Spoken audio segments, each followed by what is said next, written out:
Hello student, तो कैसे हो आप सभी। मैं आशा करता हूं कि क्लास 11 के हमारे सभी स्टूडेंट बहुत ही अच्छे होंगे। फिलहाल आप सभी जानते हैं कि आपका बोर्ड एग्जाम बहुत ही नजदीक आ चुका है और अब हमें एक सही रणनीति की तहत अब हमें पूरी तरीके से जोश और जुनून के साथ एक हार्ड वर्क करना पड़ेगा, पढ़ाई करनी पड़ेगी दोस्त। तो आज के इस वीडियो में हमने आपको 45 महत्वपूर्ण परिभाषा को लेकर आ चुके हैं और जो हमने प्रॉमिस किया है कि 45 महत्वपूर्ण परिभाषा को हम कराएंगे तो वो हम आपको करा देंगे। आज के इस वीडियो में हम इसका शुरुआत कर रहे हैं।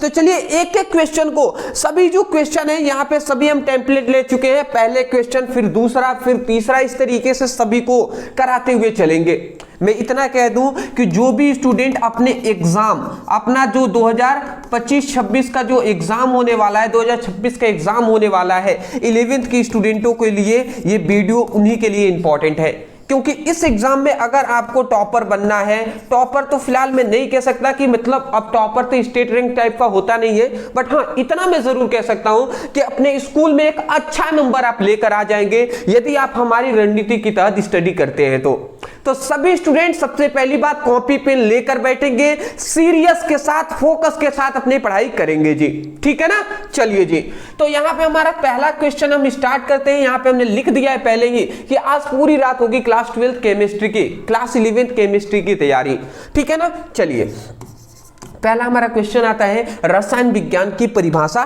दीजिए। ये क्वेश्चन बहुत बार पूछा गया है कि रसायन विज्ञान मतलब केमिस्ट्री पढ़ रहे हैं तो केमिस्ट्री का परिभाषा ही पूछ लिया जाता है। व्हाट इज केमिस्ट्री, केमिस्ट्री क्या है दोस्त। तो यहां पे हमने बताया हुआ है केमिस्ट्री का सिंपल सा परिभाषा, रसायन विज्ञान का सिंपल परिभाषा कि रसायन विज्ञान वह शाखा है, मतलब रसायन विज्ञान की वह शाखा है, रसायन विज्ञान, यहां पे एक और विज्ञान यहां पे लिखा होना चाहिए, यहां पे ऐसा होना चाहिए कि रसायन विज्ञान विज्ञान की वह शाखा है जिसके अंतर्गत किसी पदार्थों की गुण, संरचना, संगठन और पदार्थों में होने वाले परिवर्तन का अध्ययन करते हैं, स्टडी करते हैं, तो उसी को रसायन विज्ञान कहते हैं। मतलब हम ये कह रहे हैं कि रसायन विज्ञान जो है ना, जो केमिस्ट्री है, रसायन विज्ञान है जो केमिस्ट्री है, वो क्या है, जो रसायन विज्ञान है जो केमिस्ट्री है वो विज्ञान की एक शाखा है। वो क्या है जी, वो विज्ञान की क्या है, विज्ञान की एक शाखा है जिसके अंतर्गत क्या होता है, कोई भी पदार्थ है तो किसी भी पदार्थ का संरचना, गुण, संगठन और अंत में एक और चीज कि पदार्थों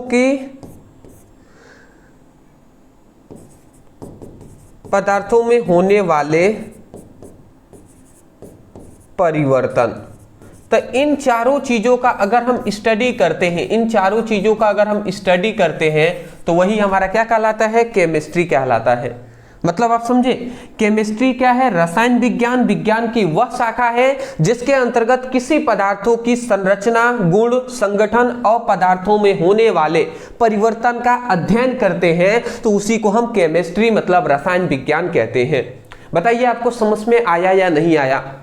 एक बार और मैं बोल देता हूं, यही बात आपको कहना है कि रसायन विज्ञान विज्ञान की वह शाखा है जिसके अंतर्गत किसी पदार्थों की संरचना, संगठन, गुण तथा पदार्थों में होने वाले परिवर्तन का अध्ययन करते हैं, स्टडी करते हैं, तो उसी को हम क्या कहते हैं, रसायन विज्ञान कहते हैं।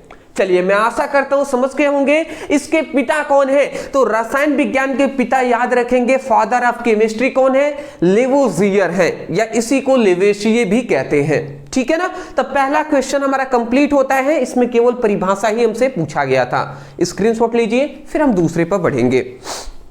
चलिए दोस्त, ठीक है, बहुत ही अच्छी बात है।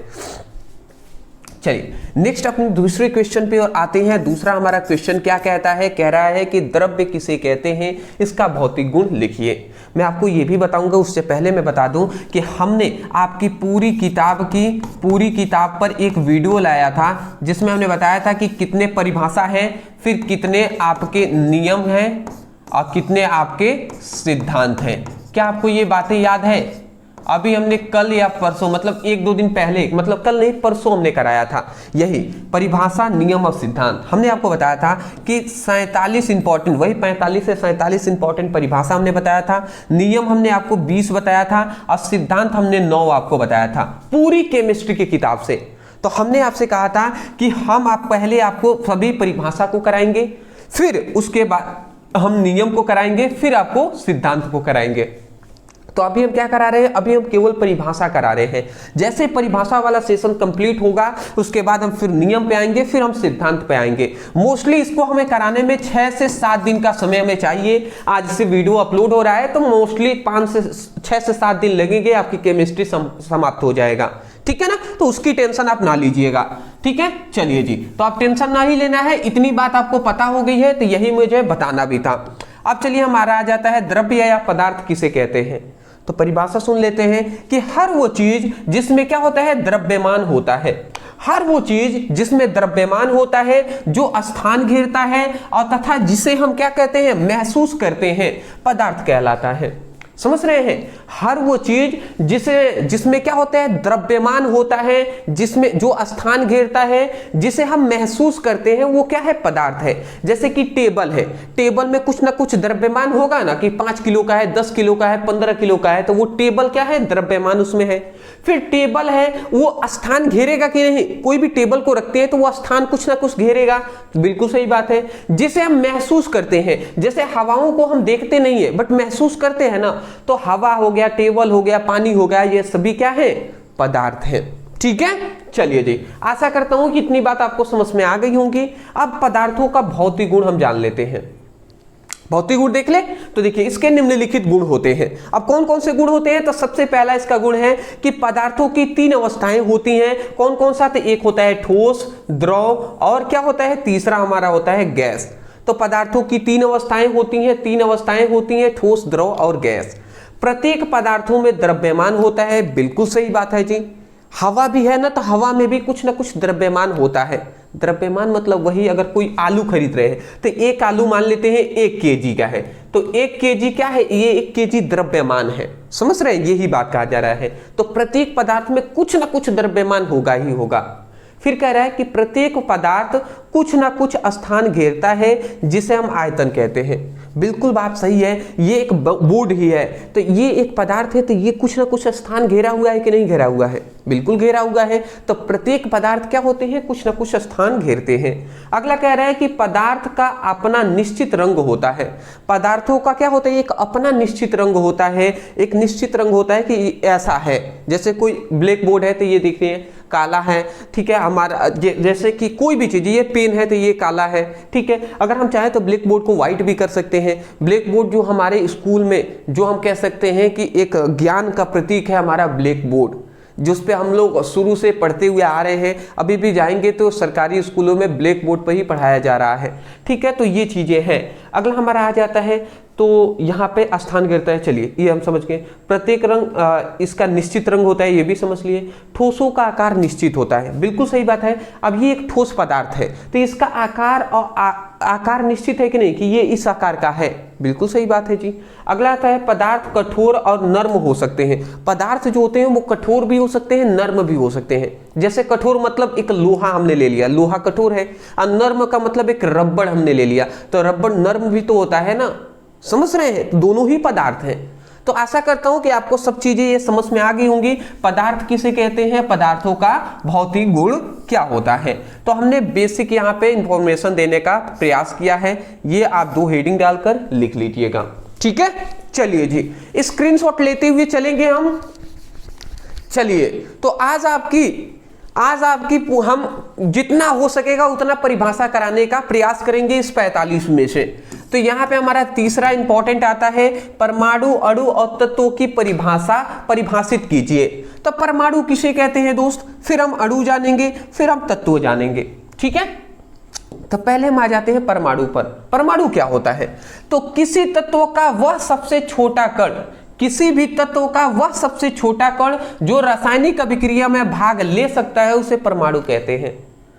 किसी भी तत्व का वह छोटा से छोटा कण जो किसी भी रासायनिक अभिक्रिया में भाग ले सकता है उसे परमाणु कहेंगे। जैसे कि हमारा हाइड्रोजन हो गया, जैसे ऑक्सीजन हो गया, जैसे कार्बन हो गया, तो ये किसी भी रासायनिक अभिक्रिया में भाग ले सकते हैं, तो वही हमारा क्या है, परमाणु है। ठीक है ना। अगला कह रहे हैं अणु। अणु क्या होते हैं, तो दो या दो से अधिक परमाणुओं का रासायनिक संयोग से बना ही क्या करता है, जो बनता है ना, वही अणु कहलाता है। मतलब सिंपल सा कहें तो दो या दो से अधिक परमाणु आपस में मिलते हैं तो जो पदार्थ बनेगा वही अणु कहलाएगा। जैसे कि यहाँ पे H2O, तो देखिए 2 हाइड्रोजन के अणु निकले हैं और 1 ऑक्सीजन का अणु, तो यह हमारा H2O क्या हो जाएगा, एक अणु हो जाएगा, तो यह हमारा जल हो गया। फिर अगला हमारा देख सकते हैं ऑक्सीजन, तो 2 ऑक्सीजन के परमाणु मिले हैं तो O2 बना है, तो ये हमारा क्या हो गया, ऑक्सीजन हो गया।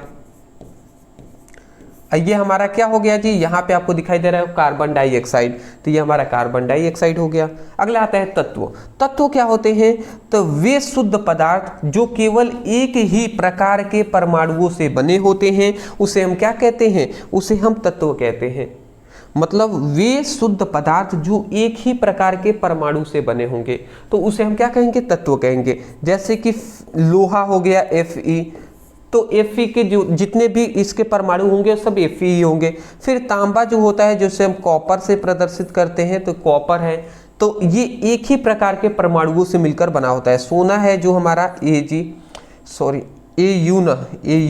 तो ये हमारा Au क्या हो जाएगा, सोना हो जाएगा। ये भी हमारे क्या हो जाएंगे, तत्व कहलाएंगे। तो ये हमारे तीनों का एग्जाम्पल भी हमने दे दिया है, परिभाषा। हालांकि अब हम डीप में इसमें नहीं जाएंगे, हम उतना ही जानेंगे जितने में आपका काम चल जाए। ठीक है। अब ये सोना क्या होता है, ये सब चीजें हम ज्यादा नहीं जाएंगे, वो हमारा समय बीत गया है दोस्त। अभी क्या है, अभी हमें सीरियस होकर पढ़ाई करना है। अब मजा का समय गया दोस्त, मजा नहीं, हम यहाँ पे मजा नहीं, मैं आपको यहाँ पे नॉलेज देने आया हूँ। तो मैं इतना जरूर कहूंगा कि यहाँ पे ये नहीं सोचिएगा कि कोई मैं गाना गाऊंगा, कोई एंजॉयमेंट की बात होगी दोस्त जिसको आपको बहुत मजा आएगा, तो मजा वाला चीज नहीं है, पढ़ाई मजा नहीं है दोस्त। वास्तव में जो पढ़ाई होता है ना, तो बहुत सारे लगभग स्टूडेंटों को पढ़ाई सजा लगता है, बट मैं दिल से कहूँ ना तो पढ़ाई सजा नहीं, पढ़ाई मजा ही है। अभी आपको शायद सजा लग रहा होगा, ये अलग बात है। ठीक है ना। तो मैं यही कहूंगा, मजा लेकर पढ़ाई कीजिए, मजे लेकर पढ़ाई कीजिए दोस्त। ठीक है ना। स्क्रीनशॉट ले लीजिए। ठीक है जी। नेक्स्ट हमारा क्वेश्चन आता है अगला, हमारा मोल अवधारणा। अब हमारा अगला क्या आता है, मोल अवधारणा क्या होता है, तो मोल अवधारणा से आप क्या समझते हैं। तो यहां पे मैं लिख दे रहा हूं मोल अवधारणा। तो यहां पे हमने लिखा है कि एक मोल किसी पदार्थों की वह मात्रा होती है जिसमें 6.022 × 10⁻23 कण होते हैं। समझ रहे हैं ना। तो हमने क्या बताया, एक मोल किसी पदार्थों की वह मात्रा होती है जो 6.022 × 10⁻23 कण क्या होते हैं, कण होते हैं। तो ये आपको याद रहेगा। अगला यहाँ पे कह रहा है कि एक कण परमाणु, अणु या मुक्त इलेक्ट्रॉन हो सकते हैं। जैसे इसके कहने का मतलब है ना कि मोल अवधारणा, या इसी को मोल कहते हैं। तो एक मोल जो होता है वो किसी पदार्थों की वह मात्रा होती है जिसमें इतना कण उपस्थित होगा। जैसे एक समझिएगा, मतलब क्या जा रहा है। अगर कोई आपसे पूछ दे कि दर्जन का क्या मतलब होता है, तो आप कहेंगे कि कोई भी ऐसा, मतलब किसी पदार्थों की वह मात्रा जिसमें 12 कुछ भी हो, तो 12, एक दर्जन मतलब 12। जैसे कोई अगर पूछ दिया एक दर्जन केला बराबर कितने केले, एक दर्जन केला बराबर कितना केला, तो 12 केले हो जाएंगे। 12 केला होगा कि नहीं होगा जी। एक दर्जन केले बराबर कितने केले, तो 12 केले। ऐसे ही एक मोल बराबर होता है 6.022 × 10⁻23 होते हैं, इतने होते हैं जी। बात आपको समझ में आया। तो ये एक मोल बराबर इतना होता है। अब एक मोल बराबर इतना इकाई होता है। जैसे अगर एक मोल के दे, एक मोल, जैसे बात को बाबू समझेंगे तभी समझ में आएगा।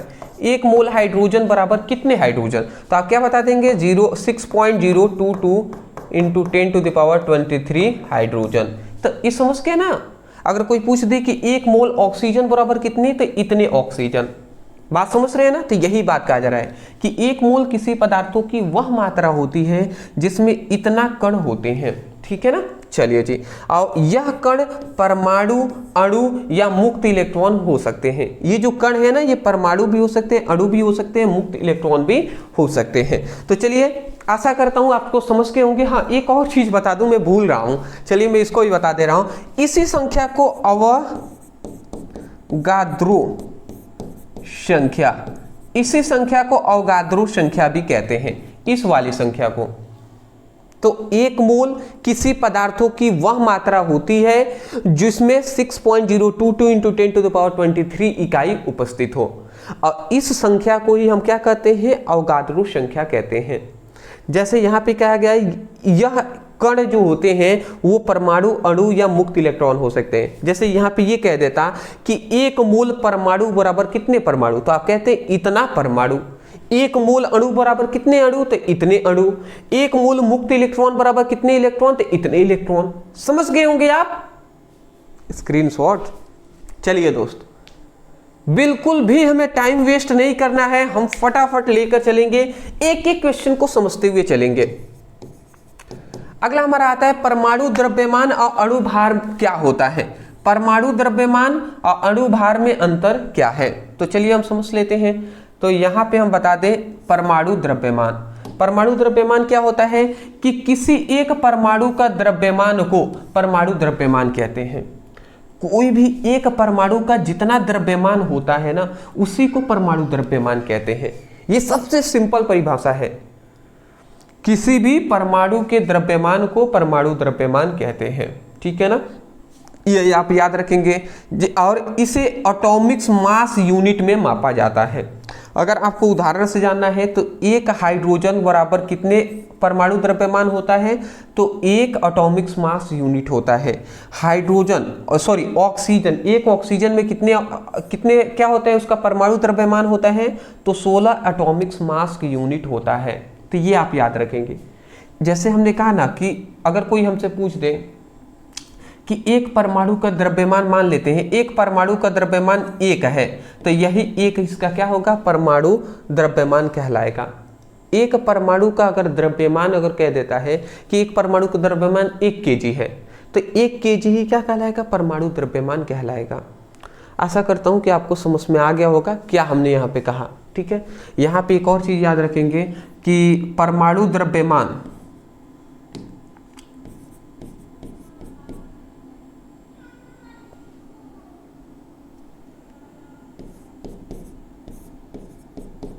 परमाणु द्रव्यमान जो होता है वो क्या होता है,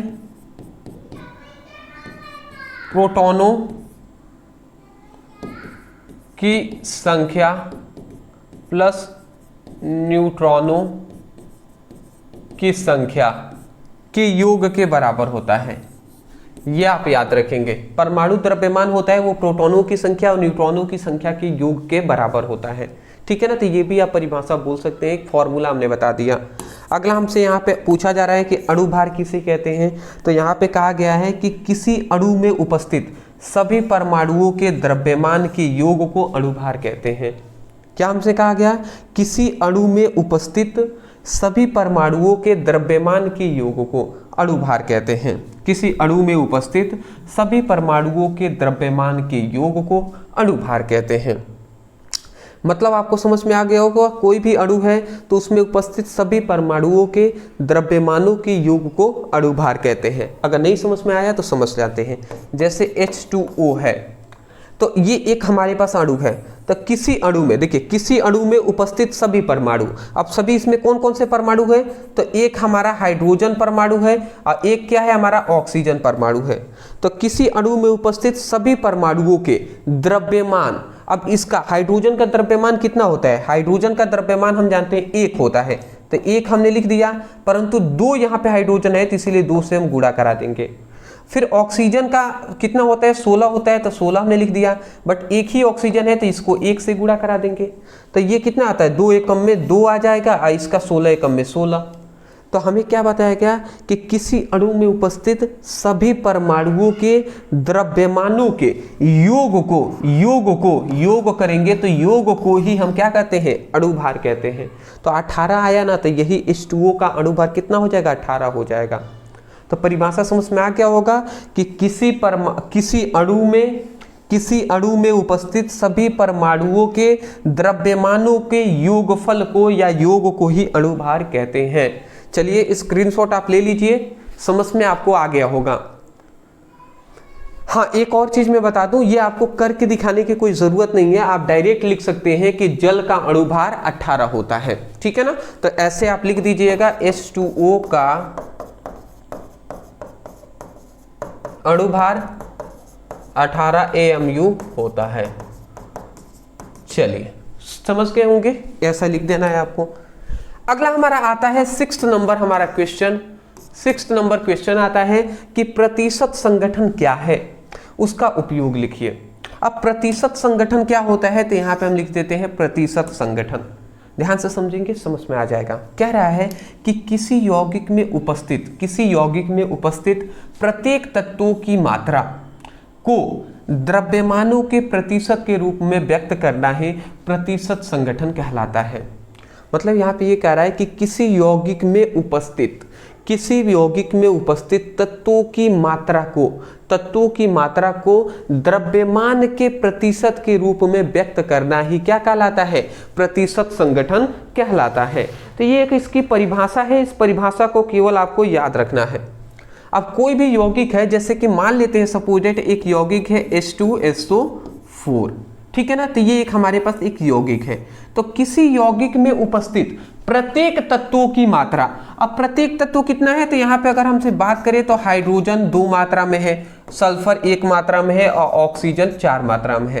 तो किसी यौगिक में उपस्थित प्रत्येक तत्वों की मात्रा को द्रव्यमान के, अब इनका जो द्रव्यमान है तो द्रव्यमान को प्रतिशत रूप में व्यक्त करना। अब हाइड्रोजन का द्रव्यमान होता है 2, हाइड्रोजन 2 अणु है तो इसका द्रव्यमान 2 हो जाएगा, तो इसका द्रव्यमान कितना हो जाएगा, 2 हो जाएगा। सल्फर 16 दूना 32 से 33 हो जाएगा, तो इसका हमारा हो जाएगा 33%। ऑक्सीजन का 16 होता है और इसका ऑक्सीजन का 16 और 16 चौको कितना होता है, 16 गुणे 4 हो जाएगा, तो 16 गुणे 4 तो 6 चौको 24 के 4 और 4 एकम में 4 5 6, 16 चौको 64 से 64%।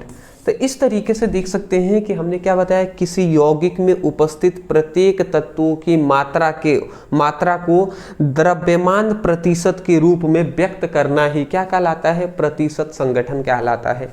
हालांकि यहाँ पे कोई एग्जाम्पल नहीं देना है, मैं आपको बस बता रहा हूँ कि कोई भी यौगिक है तो उसमें जो तत्व होते हैं तो उनकी जो मात्रा होती है, अब इनकी जो मात्रा है ना वो द्रव्यमान प्रतिशत के रूप में व्यक्त करना। इनका द्रव्यमान इतना हो रहा है तो इसको प्रतिशत के रूप में, इसका इतना हो रहा है इसके प्रतिशत के रूप में, ऑक्सीजन का इतना हो रहा है इसके प्रतिशत के रूप में व्यक्त करना ही क्या कहलाता है, प्रतिशत संगठन कहलाता है।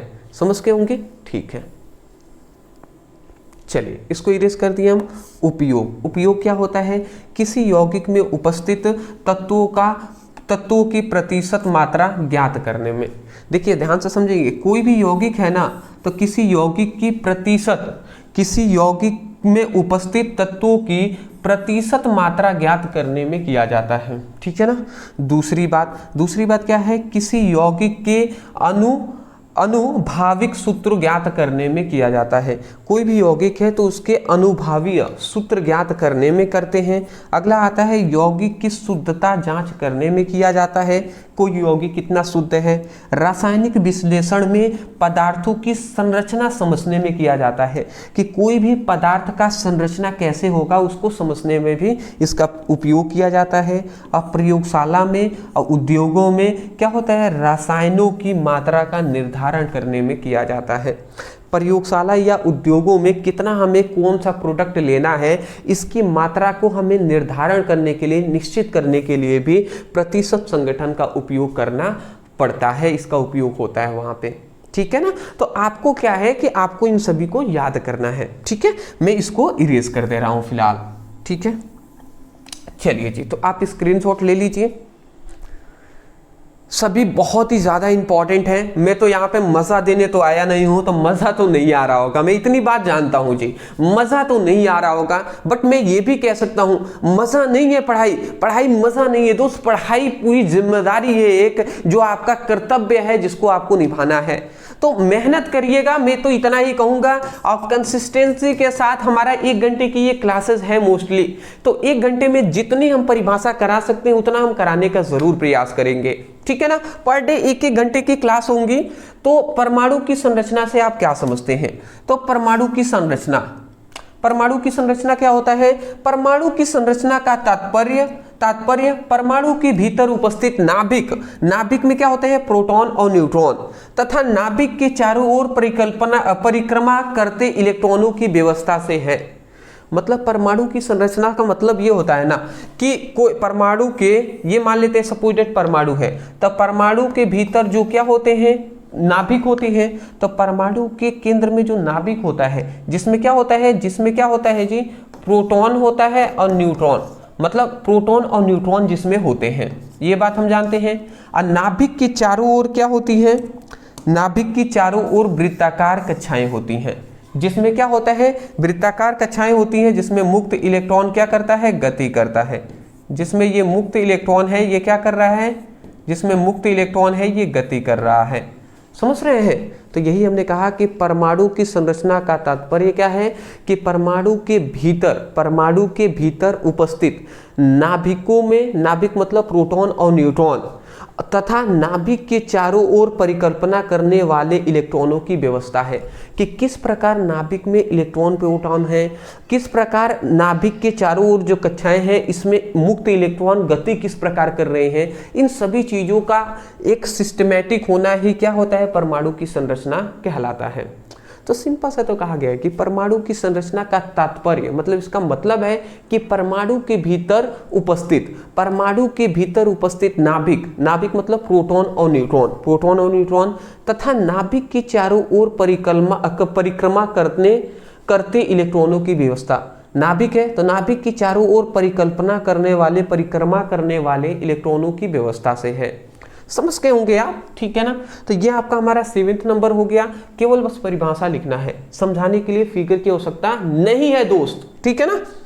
अगला हमारा आता है इलेक्ट्रॉन, प्रोटॉन और न्यूट्रॉन की खोज किसने किया? तो ये सभी जानते हैं कि इलेक्ट्रॉन की खोज किसने किया था? तो जेम्स चैडविक ने किया था। सॉरी गलत बोल दिया हमने, जे थॉमसन ने किया था, ठीक है ना। इलेक्ट्रॉन की खोज किसने किया था? जे थॉमसन ने किया था। प्रोटॉन की खोज किसने किया था? तो गोल्डस्टीन ने किया था। और जेम्स चैडविक ने किसका खोज किया था? तो न्यूट्रॉन की खोज जेम्स चैडविक ने किया था। प्रोटॉन गोल्डस्टीन, इलेक्ट्रॉन की खोज जे थॉमसन ने किया था। तो ये चीज़ें आपको याद होनी चाहिए। यहाँ पे अक्सर स्टूडेंटों का कन्फ्यूजन होता है कि सर प्रोटॉन की खोज गोल्डस्टीन ने किया था या रदरफोर्ड ने किया था। तो मैं आपको बता दूं, वास्तव में अगर बात करें ना तो एनसीईआरटी के अनुसार प्रोटॉन की खोज गोल्डस्टीन ने ही किया था सबसे पहले, ठीक है। तो गोल्डस्टीन, अगर ऑप्शन में गोल्डस्टीन और रदरफोर्ड, जैसे मान लेते हैं ऑब्जेक्टिव क्वेश्चन, ये जो चीजें हैं ना, ये आपकी जो हमारा कह सकते हैं इंडिया नहीं, उतना हाई लेवल नहीं, जो आर्मी की एग्जाम की तैयारी होता है, एयरफोर्स हो गया, नेवी हो गया, जो बेसिक लेवल के जो होते हैं आपके कॉम्पिटिटिव एग्जाम, तो उन सभी में ये क्वेश्चन पूछ लिए जाते हैं कि प्रोटॉन की खोज किसने किया, और 4 ऑप्शन देंगे। तो अगर 4 ऑप्शन में मान लेते हैं ये 3 ऑप्शन है, एक और ऑप्शन हो गया रदरफोर्ड, तो अगर रदरफोर्ड भी दिया हो तब भी आप गोल्डस्टीन को आप क्लिक करेंगे। अगर गोल्डस्टीन ना हो, केवल रदरफोर्ड हो और ये सब हो, जे थॉमसन हो, जेम्स चैडविक हो, और भी कोई भी वैज्ञानिक हो गए, तो वहां पे आप रदरफोर्ड को टिक करेंगे। आप समझ रहे हैं ना। अगर रदरफोर्ड गोल्डस्टीन दोनों हो तो आप गोल्डस्टीन को टिक करेंगे, बट गोल्डस्टीन हो ही ना और रदरफोर्ड हो तो वहां पर रदरफोर्ड को टिक करेंगे, ठीक है। तो ये बातें हैं, इस पर अक्सर कंफ्यूजन होता है, तो इसलिए हमने बता दिया। क्या बात है। नेक्स्ट हमारा क्वेश्चन आता है, ऊर्जा स्तर से आप क्या समझते हैं। अब ऊर्जा स्तर क्या होता है दोस्त? ऊर्जा स्तर को ना नॉर्मली हम कक्षा भी कहते हैं, ठीक है। इसको इस तरीके से ऊर्जा स्तर कहकर हमें हार्ड कर दिया गया है। ऊर्जा स्तर को हम क्या, ऊर्जा स्तर से आप क्या समझते हैं? तो ऊर्जा स्तर ऊर्जा स्तर को हम क्या कहते हैं, कक्षा भी कहते हैं। तो परमाणु के नाभिक के चारों ओर जिस निश्चित ऊर्जा वाली कक्षाओं में इलेक्ट्रॉन परिक्रमा करते हैं उसी को हम ऊर्जा स्तर कहते हैं। मतलब यहाँ पे क्या कहा गया, परमाणु के नाभिक के चारों ओर, जो परमाणु होता है तो परमाणु के नाभिक जो होते हैं उसके चारों ओर, तो परमाणु के, देखिए परमाणु के नाभिक के चारों ओर, नाभिक के चारों ओर निश्चित ऊर्जा वाले कक्षा में इलेक्ट्रॉन क्या करते हैं, परिक्रमा करते हैं। इलेक्ट्रॉन जो होते हैं ना ये परिक्रमा करते हैं, परिक्रमा मतलब गति करते हैं, तो उसी को ऊर्जा स्तर कहते हैं। समझ गए होंगे आप कि परमाणु के नाभिक के चारों ओर निश्चित ऊर्जा वाले कक्षा में इलेक्ट्रॉन परिक्रमा करते हैं तो उसी को ऊर्जा स्तर कहते हैं। इसे क्या कहते हैं जी, इसे सेल या कक्षा भी कहते हैं। ठीक है, चलिए, तो इसमें ज़्यादा कुछ नहीं है। परिभाषा में ना केवल आपसे शॉर्ट टाइप से परिभाषा ही पूछा जाता है। मैं आपको बताना चाहूँगा, नियम जब हम पढ़ाएंगे, जब सिद्धांत पढ़ाएंगे तो वो जो आपका होगा वो लॉन्ग क्वेश्चन होंगे। वो क्या होंगे दोस्त, वो लॉन्ग टाइप क्वेश्चन होंगे। और जो परिभाषा है ना ज़्यादातर पूछा जाता है, तो ये हमारे, मैं ये नहीं कह सकता हूँ कि बहुत ही शॉर्ट टाइप होते हैं, बट हाँ मैं ये इसमें कह सकता हूँ कि ज़्यादातर आपके शॉर्ट टाइप क्वेश्चन होंगे, प्लस लॉन्ग भी कुछ होंगे, कुछ लॉन्ग भी परिभाषा होती है। ठीक है ना, तो ये चीज़ें आपको समझ में आनी चाहिए। चलिए, तो ये आप कंफ्यूजन में नहीं रहिएगा, सर इतना लिख देंगे तो काम चल जाएगा। परिभाषा में उतना ही लिखना होता है दोस्त। अब परिभाषा कैसे आपसे क्वेश्चन पूछेगा वो हमने लिख कर यहाँ पे दिखाया है। ठीक है ना, अगला हमारा आता है क्वांटम संख्या क्या है, इसके प्रकार लिखिए। क्वांटम संख्या, अब क्वांटम संख्या क्या होता है, तो यहाँ पे अगर आप ध्यान से समझिए तो यहाँ पे क्या कहा गया, परमाणु में किसी इलेक्ट्रॉनों की अवस्था मतलब इलेक्ट्रॉनों की अवस्था स्थिर है, स्थिर ऊर्जा है या गतिज ऊर्जा है, को बताने वाली जो संख्या होती है उसी को क्वांटम संख्या कहते हैं। मतलब यहाँ पे ये कहा गया कि परमाणु में इलेक्ट्रॉनों की अवस्था बताने वाली जो संख्या है उसी को क्वांटम संख्या कहते हैं। मान लेते हैं सपोर्टेड, क्वांटम संख्या का मतलब ये कहा जा रहा है कि कोई भी परमाणु है, ठीक है ना, कोई भी परमाणु है, तो ये नाभिक है और नाभिक के चारों ओर ये वृत्ताकार कक्षाएं हैं, जिसमें क्या होता है, सपोर्टेड ये इलेक्ट्रॉन क्या कर रहा है, गति कर रहा है। तो इलेक्ट्रॉन क्या है, इलेक्ट्रॉन स्थिर अवस्था में है या गति अवस्था में है, इसको बताने वाली जो संख्या होगी ना उसी संख्या को हम क्या कहेंगे, क्वांटम संख्या कहेंगे। तो परमाणु में किसी इलेक्ट्रॉनों की स्थिति मतलब स्थिर या गति बताने वाली जो संख्या होती है उसी को हम क्वांटम संख्या कहते हैं। सपोज दैट कि किसी की क्वांटम संख्या 2 है, तो 2 का मतलब होता है कि वो इलेक्ट्रॉन क्या है, गतिशील है। तो 2 हमें क्या बताएगा कि गतिशील है इलेक्ट्रॉन, तो वही 2 क्या होगा, क्वांटम संख्या कहलाएगा। इसी तरीके से बहुत सारी ना क्या हो गया है, चिन्ह परिपाटी टाइप का बनाया गया है नंबर, कि जिससे हमें ये पता चल जाएगा ये नंबर आएगा तो वो इलेक्ट्रॉन गति कर रहा है या स्थिर है। ठीक है ना, तो यही बात है। तो परमाणु में कोई भी इलेक्ट्रॉनों की अवस्था मतलब वो गतिशील है या स्थिर अवस्था है, तो बताने वाली जो संख्या होती है उसी को क्वांटम संख्या कहते हैं। चलिए, आशा करता हूँ समझ के होंगे। अगला आता है क्वांटम संख्या की प्रकार। तो इसके मोस्टली कितने प्रकार होते हैं, 4 प्रकार होते हैं। पहला आता है मुख्य क्वांटम संख्या, जिसे n से प्रदर्शित करते हैं। दूसरा आता है कोणीय क्वांटम संख्या, जिसे हम I से प्रदर्शित करते हैं। तीसरा आता है चुंबकीय क्वांटम संख्या, जिसे M से प्रदर्शित करते हैं। अगला आता है स्प्रिंग क्वांटम संख्या, जिसे हम S से प्रदर्शित करते हैं। तो आपको क्या करना है, केवल ये क्वांटम संख्या के प्रकार जो है इसको आपको याद कर लेना है। ठीक है ना, इसमें ज़्यादा कुछ नहीं बताना है कि मुख्य क्वांटम संख्या क्या होता है, कोणीय क्वांटम संख्या क्या बताता है, ये सब चीज़ें नहीं, आपको केवल इतना ही याद रखना है कि ये 4 प्रकार इसके होते हैं। समझ गए होंगे ना। चलिए, तो बेसिक लेवल की ये सभी जानकारियां आप सभी को होनी ही चाहिए। ठीक है बाबू, ठीक है ना, ठीक है जी। हाँ जी, फिर से तो कहीं ऐसा तो नहीं है कि आप भी मज़ा ढूंढ रहे हैं कि सर कुछ मज़ा दे दीजिए, मज़ा नहीं आ रहा है सर।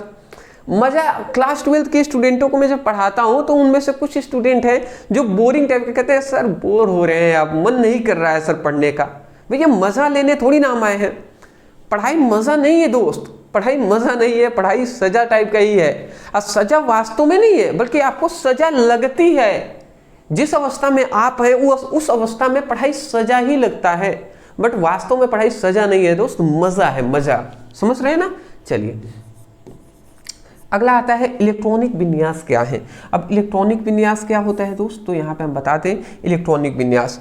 तो किसी परमाणु में विभिन्न ऊर्जा स्तर, कोई भी परमाणु है तो किसी परमाणु में विभिन्न ऊर्जा स्तर में इलेक्ट्रॉनों के वितरण को ही हम इलेक्ट्रॉनिक विन्यास कहते हैं। देखिए हम बता रहे हैं कोई भी परमाणु है ना, तो कोई भी परमाणु में इलेक्ट्रॉन है, कोई भी परमाणु है, परमाणु का ये नाभिक है और नाभिक की चारों ओर ये कक्षाएं हैं। तो पहली कक्षा में कितने, पहली फर्स्ट कक्षा है, मान लेते हैं ये फर्स्ट कक्षा है, तो पहली कक्षा में कितने इलेक्ट्रॉन भरे जाएंगे। दूसरी जो कक्षा है ये सेकेंड कक्षा है, तो दूसरी कक्षा में कितने इलेक्ट्रॉन भरे जाएंगे, कितने इलेक्ट्रॉन भरे जाएंगे। तो इनकी संख्या को, इलेक्ट्रॉन किस कक्षा में कितने इलेक्ट्रॉन भरेंगे, इस संख्या को ही बताने वाला, उसी को हम इलेक्ट्रॉनिक विन्यास कहते हैं। तो वही बात हमें क्या बताया गया है। देखिए ये जो परमाणु नाभिक के चारों ओर ये कक्षाएं होती हैं वो अलग अलग ऊर्जा स्तर की होती हैं। मान लेते हैं पहली की ऊर्जा है 2, तो दूसरी की हो जाएगी 3, चौथी की हो जाएगी 4 या 5 हो जाए। तो इस तरीके से अलग अलग ऊर्जा स्तर वाली होती हैं। तो यहाँ पे यही कहा गया है कि किसी परमाणु के विभिन्न ऊर्जा स्तर, स्तर को कक्षा भी कह सकते हैं। तो किसी भी परमाणु के विभिन्न ऊर्जा स्तर या विभिन्न ऊर्जा कक्षाओं में इलेक्ट्रॉनों के वितरण को, इलेक्ट्रॉन के वितरण मतलब इलेक्ट्रॉन को किस में कितना भरा जाएगा, तो इलेक्ट्रॉनों के वितरण को बताता है, वही क्या है, इलेक्ट्रॉनिक विन्यास कहते हैं। इलेक्ट्रॉनों के वितरण को ही इलेक्ट्रॉनिक विन्यास कहते हैं कि पहली कक्षा में कितने इलेक्ट्रॉन भरेंगे, दूसरी कक्षा में कितना इलेक्ट्रॉन भरेगा, ये बताने वाला ही क्या है, इलेक्ट्रॉनिक विन्यास है। आशा करता हूं समझ के होंगे। तो ये परिभाषा आप सभी को याद होनी चाहिए। ठीक है, अगला हमारा आता है, जैसे एग्जाम्पल हम एक आपको दे रहे हैं। जैसे एक सोडियम का हमने एग्जाम्पल ले लिया। सोडियम का क्या होता है, Na11 होता है इसका इलेक्ट्रॉन, परमाणु क्रमांक 11 होता है, तो इलेक्ट्रॉनों की संख्या भी 11। तो इसका क्या हो जाएगा, 1s2 हो जाएगा, 2s2, 2p6 और 3s1 हो जाएगा। तो देख लीजिए ये पहली कक्षा है। देखिए फर्स्ट लिखा गया ना, 1 लिखा गया है, तो ये पहली कक्षा है। तो पहली कक्षा में कितने इलेक्ट्रॉन, 2 इलेक्ट्रॉन भरे हैं। दूसरा ये 2 लिखा गया है, तो ये हमारी दूसरी कक्षा है। देखिए 2 और 6 मतलब दूसरी कक्षा में 8 इलेक्ट्रॉन भरे गए हैं। अब फिर यहाँ पे तीसरी जो कक्षा है अभी स्टार्ट ही हुआ है, तो इसमें 2 इलेक्ट्रॉन भरने चाहिए, बट एक ही इलेक्ट्रॉन भरा गया है। क्यों, क्योंकि इनने सोडियम के पास 11 इलेक्ट्रॉन होते हैं, 2 8 10 तो यहीं तक भर गए हैं, तो अब एक ही बचा, तो एक यहाँ पे भरा हुआ है। तो ये बता रहा है हमें सोडियम में, मतलब ये हमें ये बता रहा है कि पहली कक्षा में 2 इलेक्ट्रॉन, दूसरी में 8 इलेक्ट्रॉन, तीसरी में 1 इलेक्ट्रॉन भरा है। तो यही जो बताता है ना, वही इलेक्ट्रॉनिक विन्यास कहलाता है।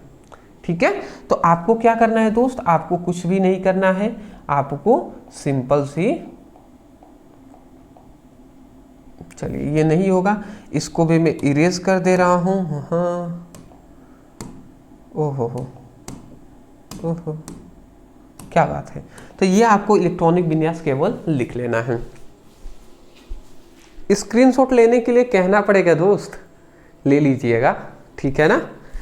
लेते हुए स्क्रीनशॉट चलिएगा, आप कहने पे वो नहीं सोचिएगा सर कहेंगे तभी हम लेंगे। साइड में इसलिए हट रहा हूं क्योंकि आप स्क्रीनशॉट जरूर लें, इसको एक कॉपी में लिखते हुए एक सिस्टमेटिक चले दोस्त, कि कोई 45 क्वेश्चन अगर हम करा रहे हैं, एक सीरियस होकर अगर हम करा रहे हैं, तो आपको भी मैं चाहूंगा कि आप सीरियस होकर सभी को नोट डाउन करते हुए चले। ठीक है ना। संयोजकता किसे कहते हैं, वैसे तो संयोजकता को बहुत तरीके से डिफाइन परिभाषा कर सकते हैं, बट यहाँ पे हम सिंपल एक परिभाषा लेकर आ चुके हैं, ध्यान से समझेंगे समझ में आ जाएगा।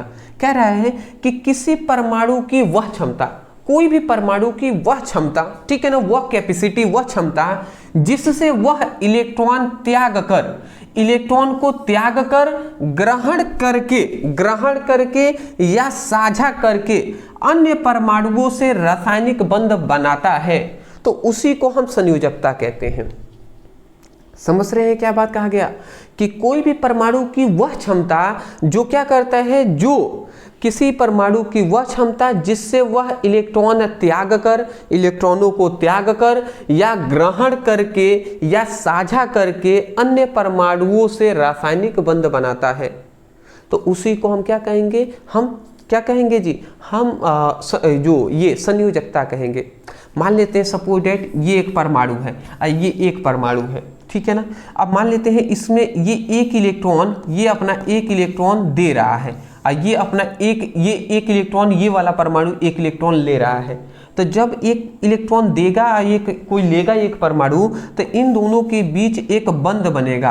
और अगर रासायनिक बंध इन दोनों के बीच बनता है, ये दोनों आपस में जुड़ते हैं, तो वही संयोजकता कहलाएगा। तो वही बात यहाँ पे कह रहा है कि किसी परमाणु की वह क्षमता या वह कैपेसिटी जिससे वह इलेक्ट्रॉन त्याग कर, इलेक्ट्रॉन को देकर ग्रहण करके या साझा करके, इलेक्ट्रॉन को त्याग कर ग्रहण करके या साझा करके अन्य परमाणुओं से रासायनिक बंध बनाता है, तो उसी को संयोजकता कहते हैं। केवल यहाँ पे मैं ये कह रहा हूं कि इलेक्ट्रॉन त्याग कर, या तो इलेक्ट्रॉन दे दे किसी को, या तो इलेक्ट्रॉन दे दे, या इलेक्ट्रॉन किसी से ले ले, या साझेदारी कर ले, ठीक है ना। और साझेदारी करेगा तो परमाणुओं के बीच रासायनिक बंध बनेगा, उसी को संयोजकता कहते हैं। मान लेते हैं मैं ये कह रहा हूं कि किसी से आपको दोस्ती करना है, तो आप क्या कर सकते हैं, जिसको किसी चीज की आवश्यकता है उसकी आप जाइए, उसकी पूर्ति कर दीजिए उस आवश्यकता का, तो वो आपसे संबंध उसका बन जाएगा। या किसी को आपको कुछ जरूरत है, किसी ने आपको कुछ मदद कर दिया, तो आप उसको कहेंगे बहुत भला आदमी है, तो उससे आपका एक संबंध हो जाएगा। या एक कोई या ये भी हो सकता है कि मुझे कुछ चीजों की आवश्यकता है और उसे भी कुछ चीजों की आवश्यकता है, और हमारी आवश्यकता वाली चीज उसके पास है, उसकी आवश्यकता वाली चीज मेरे पास है, तो हम दोनों साझा कर लेंगे। तो ये भी हम कर सकते हैं। तो साझा करेंगे तो जो बंध बनेगा ना, वही संयोजकता कहलाएगा। समझ रहे हैं। तो यही वो चीज कह रहा है कि किसी परमाणुओं की वह क्षमता जो इलेक्ट्रॉन को या तो त्याग दे, किसी को दे दे, तब जो संबंध रासायनिक बंध बनेगा, या किसी से इलेक्ट्रॉन को ग्रहण कर ले तब एक रासायनिक बंध बनेगा, या किसी से साझा कर ले। साझा मतलब जरूरत पड़ेगी तो आप ले लीजिएगा, या जरूरत पड़ेगी तो मैं ले लूंगा। तो साझा भी कर लेता है, तो परमाणुओं के बीच जो रासायनिक बंध बनेगा ना, वही संयोजकता कहलाएगा। आशा करता हूं कि आपको समझ में आ गया होगा कि रासायनिक बंध वास्तव में होता क्या है दोस्त, ठीक है ना। ठीक है, अगली बात यहाँ पे आ जाता है उदाहरण। अब उदाहरण क्या होता है, तो हाइड्रोजन की संयोजकता जो होती है 1 होती है, ऑक्सीजन की संयोजकता 2 होती है, और नाइट्रोजन की संयोजकता 3 होती है। ये बात आपको याद रखेंगे, हाइड्रोजन की संयोजकता 1, ऑक्सीजन की संयोजकता 2 और नाइट्रोजन की संयोजकता 3 होती है। अब संयोजकता कैसे हम निकालते हैं, ये अगर पढ़ना है तो आप YouTube पे लिखिएगा संयोजकता निकालना सीखे ब्रदर सर, इतना लिखकर सर्च कीजिए, वीडियो मिलेगा, निकाल लीजिएगा। सिखाए हैं हमने एक पर्सनली वीडियो में भी। चलिए जी, बहुत ही अच्छी बात है। तो अब हमारी मतलब 1 घंटे की क्लासेस कंप्लीट ही होने वाला है, लगभग 40 मिनट तो अब होने ही वाले हैं या हो भी गए होंगे, ठीक है ना।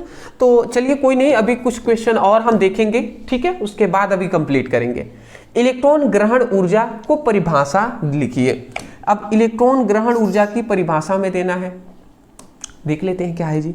तो यहाँ पे लिखा गया है, किसी स्वतंत्र गैसीय परमाणु द्वारा एक इलेक्ट्रॉन ग्रहण करने पर जो ऊर्जा मुक्त होती है उसे अवशोषित होती है, उसे इलेक्ट्रॉन ग्रहण ऊर्जा कहते हैं।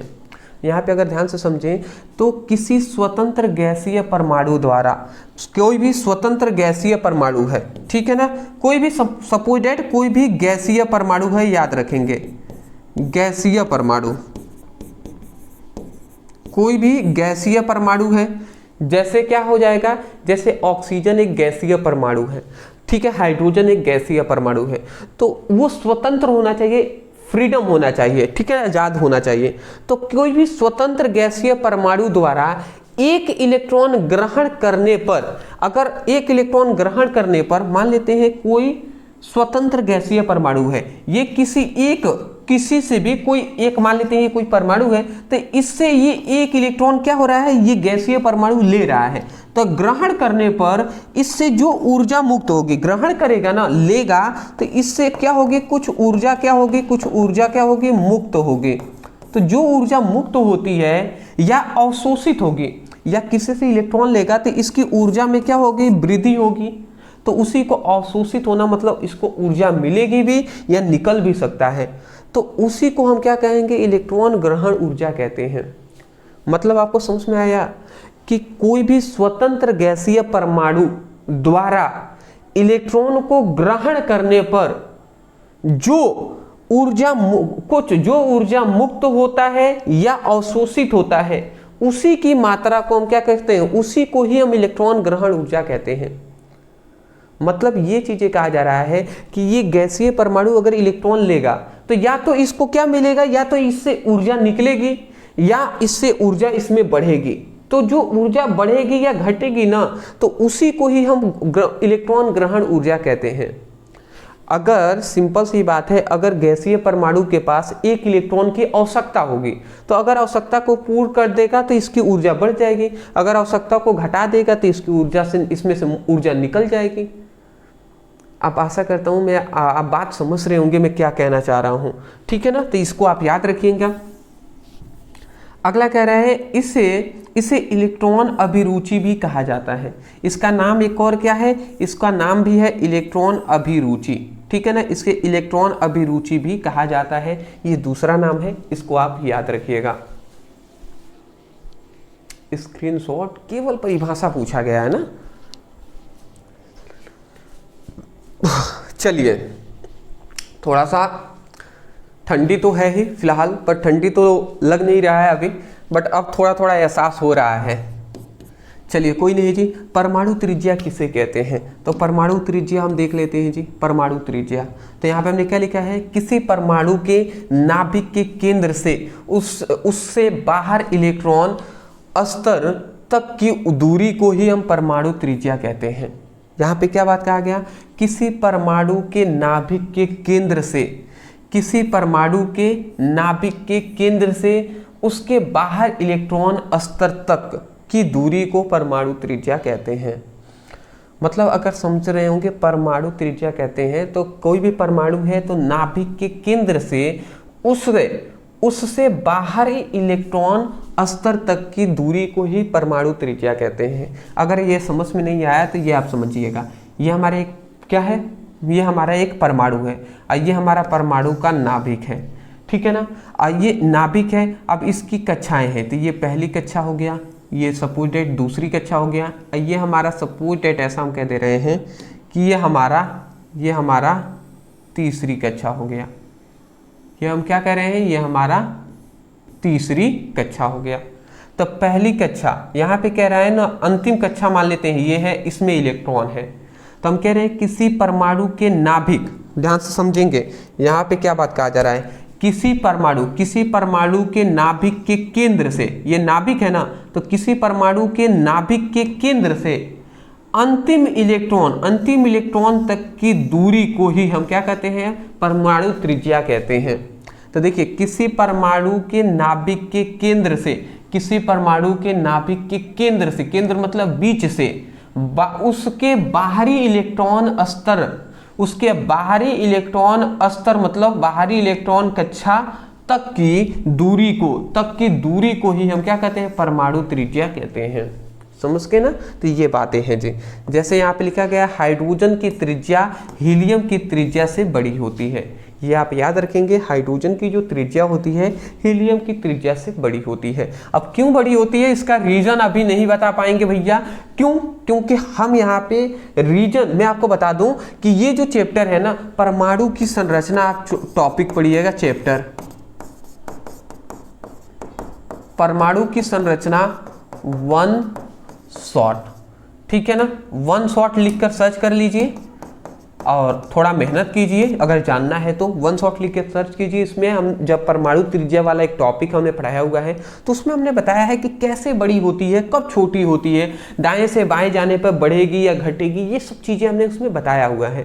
फिलहाल हम यहाँ पे उतना चीज़ें डिस्कस नहीं करेंगे क्योंकि समय हमारे पास कम है।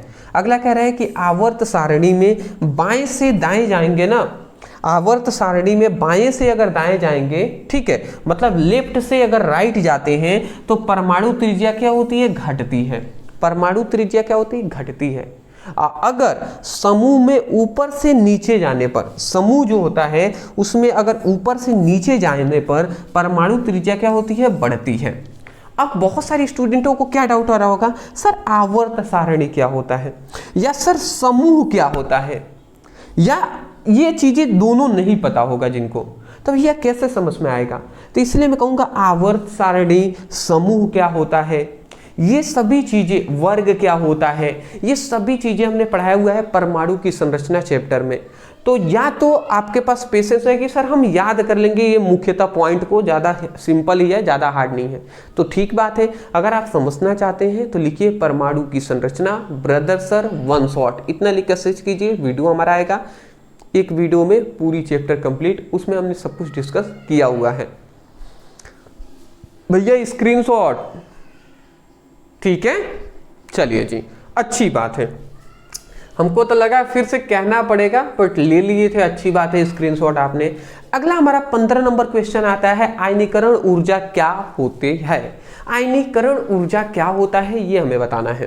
तो देख लीजिए क्या लिखा गया है, किसी गैसीय परमाणु या आयन से, यहाँ पे आयन होना चाहिए, किसी गैसीय परमाणु या आयन से, यहाँ पे ये गलत हो गया है, यहाँ पे लिखिएगा आयन, आयन लिखेंगे।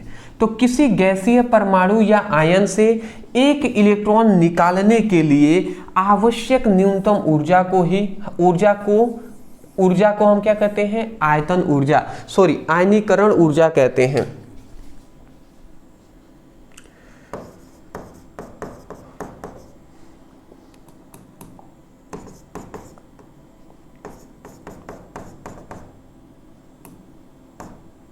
आयनीकरण ऊर्जा कहते हैं। तो यहाँ पे देख लीजिए हमने क्या बताया है, किसी गैसीय परमाणु या आयन से, कोई भी गैसीय परमाणु या आयन से एक इलेक्ट्रॉन निकालने में, ठीक है ना, आवश्यक न्यूनतम ऊर्जा को ही हम क्या कहेंगे, आयनीकरण ऊर्जा कहते हैं। मान लेते हैं कोई गैसीय परमाणु है, ये कौन सी परमाणु है, गैसीय परमाणु है। तो किसी, मतलब हम ये कह रहे हैं गैसीय परमाणु है, हम यहाँ पे कह रहे हैं वह न्यूनतम ऊर्जा जो किसी गैसीय परमाणु से एक इलेक्ट्रॉन निकालने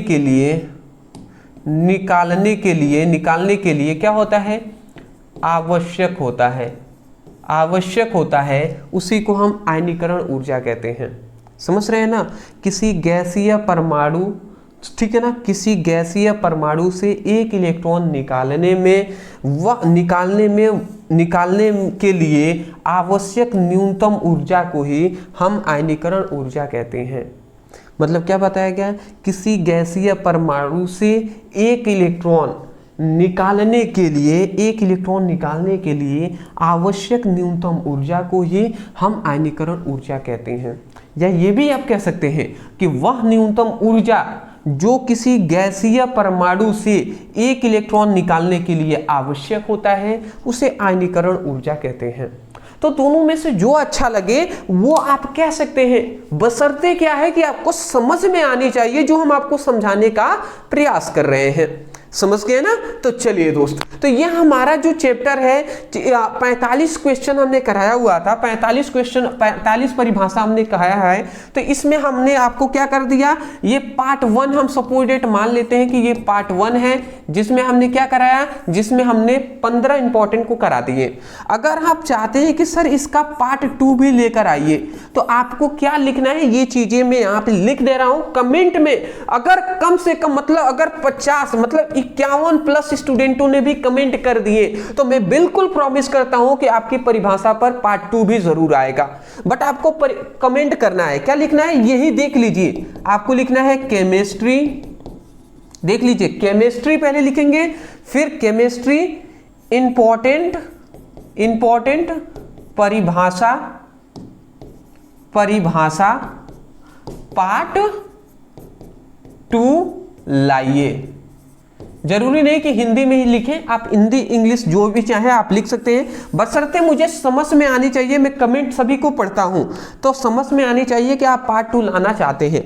तो केमिस्ट्री इंपॉर्टेंट परिभाषा पार्ट 2 लाइए सर। इतना अगर 50 से अधिक मतलब 51 स्टूडेंटों से अधिक स्टूडेंट कर देते हैं, या 51 स्टूडेंट भी कर देते हैं, मैं प्रॉमिस करता हूं कि इस पर वीडियो आपको तुरंत मिलने वाला है, जल्द ही आपको मिलेगा। तो चलिए कमेंट कीजिए, जैसे कमेंट करेंगे ये आपके ऊपर है। अदरवाइज एक रिक्वेस्ट है कि आप सभी थोड़ा सा सपोर्ट करिएगा। ज्यादा मैं नहीं कहूंगा, बहुत ज्यादा मैं नहीं कहूंगा, जितना आपसे हो सकेगा उतना करने का प्रयास कीजिएगा। आप खुद चैनल पे नए होंगे तो चैनल को सब्सक्राइब कीजिएगा, वीडियो को लाइक कीजिएगा, जितने आपके सभी दोस्त हैं उनके पास इस वीडियो को शेयर कर दीजिए, जिससे कि वो भी पढ़ाई कर सके, आगे बढ़ सके, आप उनको भी टक्कर दे और आप आगे बढ़े। ये सभी चीजें होती हैं, ठीक है ना। चलिए दोस्त, थैंक यू सो मच। कल मिलते हैं एक इसके पार्ट 2 के लिए। अगर आप कमेंट करते हैं तो चलिए फटाफट कमेंट कर दीजिए। Thank you.